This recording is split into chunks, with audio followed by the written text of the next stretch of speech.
KBS 7시 뉴스 함께하고 계십니다. 지금 시각은 7시 29분입니다. 얼마 전에 여성가족부가 가정폭력 피해자를 위한 지원 예산 삭감을 밝히면서 우려의 목소리가 많이 나오고 있습니다. 강원도의 경우도 가정폭력 재발 우려 가정이 급증하고 있는 상황입니다. 가장 편안해야 할 가정에서 발생하는 폭력의 이유, 오늘 자세히 들어보겠습니다. 원주 한라대학교 경찰행정학과 남재성 교수 나와 있습니다. 안녕하십니까? 네, 안녕하세요. 네.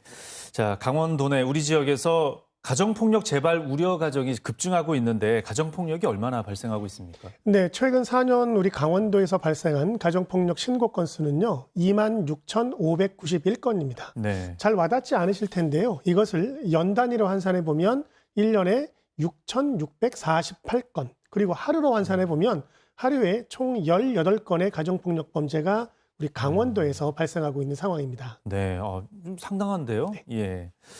그리고 이제 가정폭력이 상습적이라는 게 또 문제고 상습적으로 반복되다 보면 이게 굉장히 위험한 상황까지 가게 되는 특징이 좀 있지 않습니까?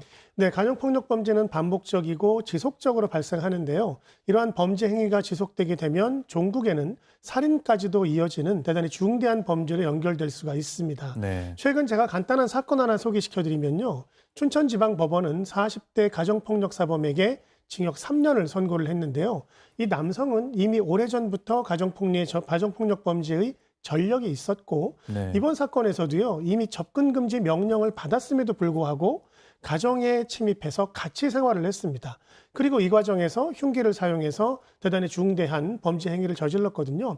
따라서 가정폭력은 계속적으로 발생하고 지속적으로 진화한다라고 하는 그러한 특징을 보이는 전형적인 폭력 범죄입니다. 예. 또 가정폭력이 그 처벌 수위도 다른 범죄에 비해서 이렇게 낮다고 볼 수는 없죠. 어떻습니까? 그렇습니다. 가정폭력 처벌법에 따르면요. 폭행범죄 같은 경우는 5년 이하의 징역 또는 700만 원 이하의 벌금으로 처하도록 하고 있고요. 네. 상해 같은 경우는 1년 이상 10년 이하의 징역 그리고 1,500만 원 이하의 벌금형으로 규정을 하고 있으니까 다른 범죄와 비교해 볼 때 결코 낮은 처벌 수위는 아니다라고 보여집니다. 예. 그런데 이 처벌 기준과 상관없이 실제로 뭐 구속이 된다거나 적당한 처벌이 된다거나 하는 경우가 또 그렇게 많지는 않다면서요? 네, 제가 조금 전에 말씀드린 강원도 내에서의 최근 4년간 26,591건의 가정폭력 중에서요.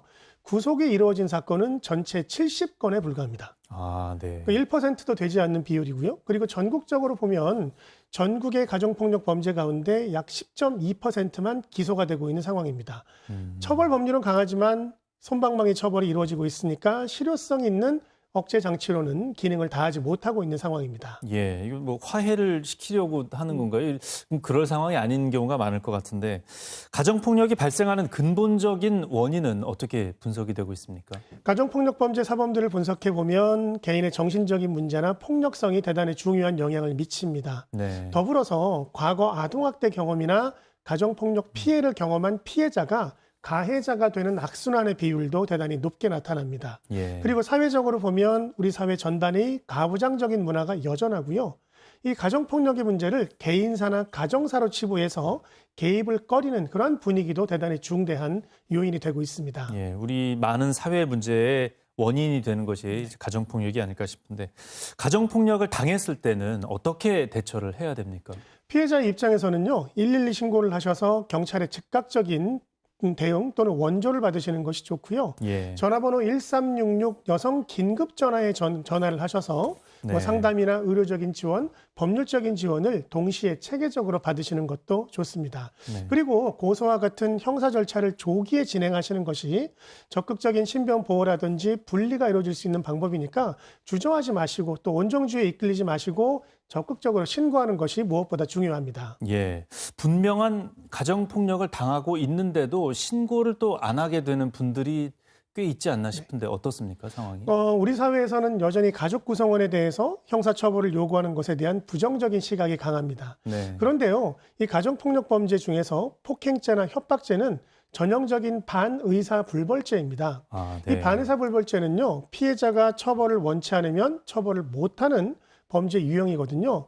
따라서 사회적인 분위기나 또 가족의 압박, 그리고 보이지 않는 범죄 피해의 두려움 때문에 이 반의사불벌죄 조항과 같이 맞물려서 제대로 된 처벌이 이루어지지 못하고 있는 경우가 많으니까 이 네. 법률적인 개정을 통해서 반의사불벌죄의 폐지가 필요하다라고 생각을 합니다. 예. 가정폭력이 이제 사회 문제로 이렇게 커지고 있는 만큼 정부가 피해자 보호에 적극적으로 나서야 될 것 같은데 그렇지는 않은 것 같아서 좀 아쉽습니다. 어떤 점이 좀 보완돼야 한다고 보십니까? 네, 가정폭력 범죄는요, 성폭력 범죄라든지 디지털 성범죄 또는 뭐 기타 젠더형 폭력 범죄와 같이 전형적으로 남성이 여성을 대상으로 저지르는 범죄이거든요. 네. 가정폭력 범죄만 따로 떨어뜨려서 볼 게 아니라 전반적인 여성 대상 범죄와 동일하게 통합적인 대응 시스템, 지원 시스템이 마련될 필요가 있고요. 네. 특히 사법적인 지원뿐만 아니라 사회 복지적인 지원 대책과 동시에 이루어지는 것이 무엇보다 시급하다고 생각합니다. 예. 이런 부분들은 빨리 좀 개선이 돼야 하는데 쉽지 않은 것 같습니다, 상황이. 예. 오늘 말씀 잘 들었습니다. 고맙습니다. 네, 고맙습니다.